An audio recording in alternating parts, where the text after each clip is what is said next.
dirawat, dirilis banyak lagi. yang dirilis. Kalau beliau ini Om Wahyu ini hanya senang berpetualang, senang explore dengan memanfaatkan burung untuk mengenal jenis-jenis burung ya Om ya, sebetulnya untuk mengenal jenis-jenis burung, tapi setelah diawasi gitu kan, dievakuasi, selanjutnya dirilis Om gitu. Jadi enggak di ternak ataupun dipelihara secara ini ya. Tinggalnya di mana nih si Om? Hah? Tinggalnya di mana si Om? Si Om ini tinggalnya jauh Om.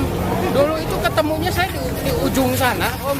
Ternyata dekat di ujung sini Om, lumayan nih Om.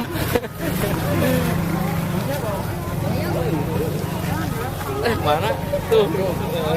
Om jangan suka ngomong istri loh Om. Kalau istri tuh harus punya 3 loh Om. Oh betul. Kalau satu sama Iswan. sama Iswan. Kalau 2 tuh istu.